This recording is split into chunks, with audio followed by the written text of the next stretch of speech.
اعوذ باللہ من الشیطان الرجیم، بسم اللہ الرحمن الرحیم۔ وظیفے کو شروع کرنے سے پہلے آپ میرے چینل پر نیو ہیں، آپ نے میرے چینل کو ابھی تک سبسکرائب نہیں کیا تو اسے سبسکرائب کر دیں، کیونکہ ایسے بہت سے اعمال، بہت سے وظائف ڈیلی بیسس پر آپ کے حوالے کرتی رہوں گی۔ افطاری کے وقت کھجور منہ میں ڈالنے سے پہلے ایک لفظ پڑھ لینا، وہیں بیٹھے بیٹھے تقدیر بدل جائے گی۔ جس کا نصیب ابھی تک نہیں کھل رہا، جس کی دعائیں قبول نہیں ہوتی، جس کی حاجات پوری نہیں ہوتی، وہ افطاری کے وقت کھجور منہ میں ڈالنے سے پہلے صرف ایک لفظ بتائے گئے طریقے سے پڑھ لے۔ اللہ والو، ماہ رمضان کا مہینہ ہے، عظمت اور برکت والا مہینہ ہے، نیکیوں کا مہینہ ہے، خزانے لوٹنے کا مہینہ ہے۔ اس مہینے میں جو بندہ صبح سحری کرتا ہے، سارا دن رب کی رضا کے لیے روزہ رکھتا ہے، اور شام افطاری کے وقت دسترخوان پر بیٹھ کر جو کوئی دعا کرتا ہے، ہر کوئی رب کریم سے اپنے انعامات لینے کے لیے ہاتھ اٹھاتا ہے، اور افطاری کے وقت رب کریم بندے کے منہ سے نکلی ہر حاجت کو پورا فرماتا ہے۔ اس کی وجہ کیا ہے کہ بندہ سارا دن رب کی رضا کے لیے گناہوں سے بچتا ہے، ہر نعمت کو پانی اور بے شمار رزق کو اپنے سامنے دیکھتے ہوئے رب کی رضا کے لیے بھوکا پیاسا رہتا ہے، نمازیں پڑھتا ہے، قرآن مجید کی تلاوت کرتا ہے، زبان سے گناہ کرنے سے بچتا ہے، آنکھوں سے گناہ کرنے سے بچتا ہے، ہر طرح کے گناہوں سے بچنے کی کوشش کرتا ہے، اور سارا دن رب کو راضی کرتا ہے۔ افطاری کے وقت جب روزہ کھولنے کا حکم دیتا ہے، اس وقت انعامات لینے کا وقت ہوتا ہے۔ سارا دن آپ نے رب کو راضی کیا، اب افطار کے وقت رب انعامات دینے کو تیار ہے۔ مانگ اے بندے، تو کیا مانگتا ہے؟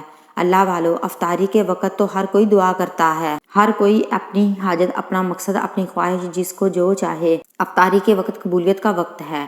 افطاری کے وقت جب بندہ بھوکا پیاسا بیٹھا ہوتا ہے، رب کریم سے ہاتھ اٹھا کر مانگتا ہے، رب کریم فرماتا ہے جو رمضان کے روزے رکھ کر ہاتھ اٹھائے تو میں اس بندے کی حاجت کو پورا نہ کروں تو مجھے شرم آتی ہے۔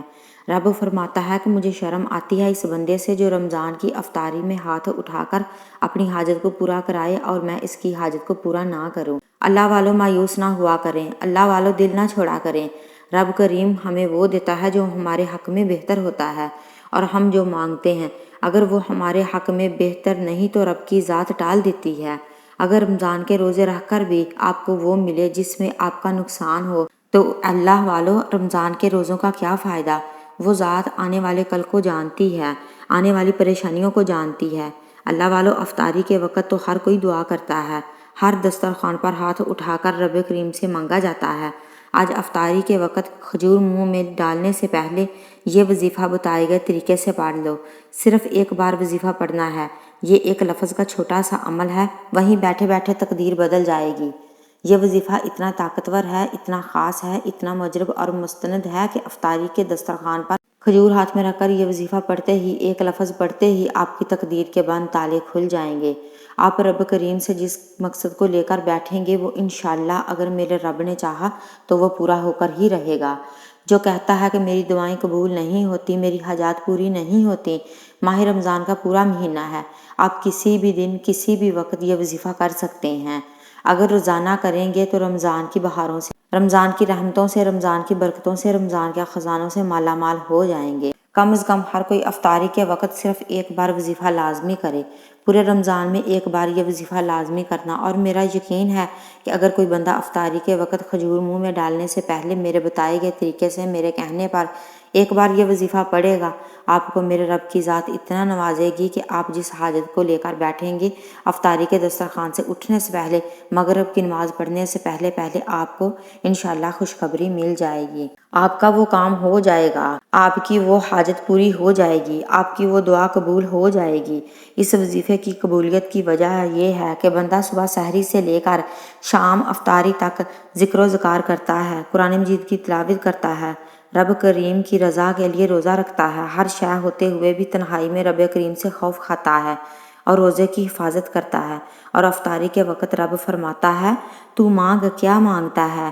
تو نے میری رضا کے لیے روزہ رکھا، آج تو جو مانگے گا میں تیری ہر حاجت کو پورا فرماؤں گا۔ رمضان کریم اتنا رحمان ہے، اتنا کریم ہے کہ جب کوئی بندہ روزہ رکھتا ہے تو روزے دار کے منہ سے آنے والی بدبو رب کریم فرماتا ہے مجھے وہ مشک کی خوشبو سے زیادہ بہتر ہے، جنت سے بھی زیادہ بہتر ہے جو روزے دار کے منہ سے آتی ہے۔ رب کریم اپنے پیارے بندوں سے اتنی محبت فرماتا ہے کہ موقع موقع پر گناہوں کی بخشش کا ذریعہ بنا دیا ہے۔ کبھی شب معراج کو بھیج دیتا ہے، کبھی شب برات کو بھیج دیتا ہے، کبھی رجب آ جاتا ہے، کبھی شعبان آ جاتا ہے، کبھی جمعہ مبارک کا دن آ جاتا ہے۔ آج رمضان آ گیا، یہ رحمت کا مہینہ ہے، آج گناہوں کی بخشش کا مہینہ ہے، آج جہنم کی آگ سے بچنے کا مہینہ ہے۔ میری تمام بہنوں سے اور بھائیوں سے گزارش ہے، ہو سکے تو آج ہی پڑھ لو، پورا رمضان پڑھ لو۔ اگر کوئی بندہ رمضان کی رحمتوں برکتوں کو کھلی آنکھوں سے دیکھنا چاہتا ہے، رب کے کمالات کو، رب کے معجزات کو کھلی آنکھوں سے دیکھنا چاہتا ہے تو افطاری کے وقت رمضان میں یہ وظیفہ پڑھ لو۔ چلو میرے کہنے پر صرف ایک بار عمل کر کے دیکھ لو، اگلے دن آپ خود مجبور ہو کر یہ وظیفہ پڑھیں گے، کیونکہ اس وظیفے کی اتنی طاقت ہے کہ آج تک جس نے جو پڑھا رب کریم نے مالا مال فرما دیا۔ آج رب سے تھوڑا نہ مانگیے گا۔ ایک تو افطاری کا وقت ہے، رب ویسے ہی بندے سے راضی ہے، افطاری کے وقت تو ویسے ہی ہر دعا قبول ہو جاتی ہے، ہر حاجت پوری ہو جاتی ہے۔ کرنا کیا ہے، توجہ کیجئے گا۔ باوضو مصلی پر آپ نے افطاری کے دسترخوان پر بیٹھ کر سب سے پہلے نبی کریم صلی اللہ علیہ وسلم کی ذات مبارکہ پر درود پاک پڑھنا ہے۔ اس سے پہلے افطاری کے وقت کی خصوصی دعا کرتی ہوں۔ جو لوگ دعا میں شامل ہونا چاہتے ہیں آمین ضرور کہیں، ہو سکتا ہے یہ ویڈیو لاکھوں تک جائے، کسی ایک کی آمین رب کو پسند آ جائے۔ کرنا کیا ہے، اے میرے مالک و مولا، تو رحمان ہے، تو رحیم ہے، آج رمضان میں افطاری کا وقت ہے، آج ہر کوئی روزے دار بھوکا پیاسا تیری رضا کے لیے افطاری کے دسترخوان پر بیٹھا ہے، تیرے انعامات لینے کے لیے جھولیاں پھیلائے بیٹھا ہے۔ آج اس کو جو مسئلہ ہے، جو پریشانی ہے، تمام کو اپنے غیبی خزانوں سے مالا مال فرما، روزگاروں کو روزگار عطا فرما، بے اولادوں کو اولاد نرینہ عطا فرما، رمضان میں جہنم کی آگ سے بچا دے۔ اے میرے مالک و مولا، تو دلوں کے راز جاننے والی ذات ہے۔ آج ایک کھجور جو کہ افطاری میں کھانی سنت نبوی ہے، آج اس کھجور پر ایک لفظ پڑھتے ساتھ ہی آج مجھ سمیت تمام سب کی نیک حاجات کو پورا فرما۔ مولا، رمضان کا مہینہ ہے، عظمت اور برکت والا مہینہ ہے، ہماری نسلوں تک رزق اور دولت کا انتظام کر دے، ہم میں سے کسی بیمار کو شفائے کلی نصیب فرما، جو مانگا مقدر عطا فرما، جو نہیں مانگ سکے وہ بن مانگے عطا فرما، آمین۔ اب ایک بار کمنٹ سیکشن میں اپنا پورا نام ضرور لکھیے گا۔ اب وظیفے کا عمل بتانے جا رہی ہوں۔ سب سے پہلے نبی کریم صلی اللہ علیہ وسلم کی ذات مبارکہ پر درود پاک پڑھنا ہے۔ درود پاک آپ کوئی سا بھی پڑھ لیں، آپ صلی اللہ علی محمد پڑھ لیں، آپ صلی اللہ علیہ وآلہ وسلم پڑھ لیں، آپ نماز والا درود ابراہیم پڑھ لیں تو وہ سب سے بہتر ہے۔ صرف ایک بار پڑھنا ہے، ثواب کی نیت سے ایک بار میرے ساتھ بھی پڑھ لیں۔ اللہم صلی علی محمد وعلی آل محمد کما صلیت علی ابراہیم وعلی آل ابراہیم انک حمید مجید۔ اللہم بارک علی محمد وعلی آل محمد کما بارکت علی ابراہیم وعلی آل ابراہیم انک حمید مجید۔ ایک بار درود پاک پڑھتے ہی دسترخوان پر افطاری کے وقت ویسے ہی اپنے بندے سے راضی ہے۔ اب اپنے مقصد کی نیت کرنی ہے، اپنی حاجت کو ذہن میں رکھ کر آج اللہ والو رب سے تھوڑا نہ مانگنا، بہت زیادہ مانگنا، جو آپ کو ناممکن لگتا ہے۔ آپ کی ناممکن حاجات آج کھجور پر صرف ایک لفظ پڑھ کر افطاری سے روزہ کھولنے سے پہلے پوری ہو جائے گی انشاءاللہ۔ جس کو یقین نہیں آتا وہ آج مانگ کر دیکھ لے۔ نیت کرنے کے بعد فوری طور پر ایک بار اعوذ باللہ من الشیطان الرجیم بسم اللہ الرحمن الرحیم پڑھتے ساتھ ہی فوری طور پر پہلے نمبر پر جو وظیفہ پڑھنا ہے، یہ وظیفہ رب کریم کے ایک نام کا وظیفہ ہے۔ یہ نام ہر کسی کو زبانی آتا ہے اور اس نام کی قدر و قیمت اتنی زیادہ ہے، اگر کوئی بندہ عام دنوں میں بھی الحمدللہ یا ربی پڑھتا ہے تو رب راضی ہو جاتا ہے، اور جب افطاری کے وقت رب کی ذات اپنے بندے سے راضی ہے، روزے دار سے راضی ہے، تو پھر اس کے منہ سے نکلی ہر بات پوری ہو جاتی ہے۔ آپ نے ایک کھجور لینی ہے، آپ نے کھجور کو ہاتھ کی سیدھی ہتھیلی پر رکھ کر آپ نے پہلے نمبر پر الحمدللہ یا ربی پڑھنا ہے۔ الحمدللہ یا ربی کا مطلب ہے یا اللہ تیرا شکر ہے تو نے رمضان کا مہینہ عطا فرمایا، پھر روزہ رکھنے کی توفیق عطا فرمائی، پھر سحری کرنے کی توفیق عطا فرمائی، پھر سارا دن روزے کی حفاظت کرنے کی توفیق عطا فرمائی، اب افطاری میں انعامات سے جولیاں بھرنے کی توفیق عطا فرما۔ الحمدللہ یا ربی کو بس 3 بار پڑھنا ہے۔ الحمدللہ یا ربی کو 3 بار پڑھتے ہی ایک کھجور کا دانہ جو آپ نے سیدھے ہاتھ کی ہتھیلی پر رکھا ہوا ہے، اس پر پھونک مار دیں۔ اب افطاری کے وقت الحمدللہ یا ربی کا مطلب ہے یا اللہ میں تیرا شکر ادا کرتی ہوں، تو نے دسترخوان پر اتنی نعمتیں سجائی، الحمدللہ یا ربی۔ پھر دوسرے نمبر پر جو آپ نے وظیفہ پڑھنا ہے وہ وظیفہ ایک قرآنی سورت کا وظیفہ ہے۔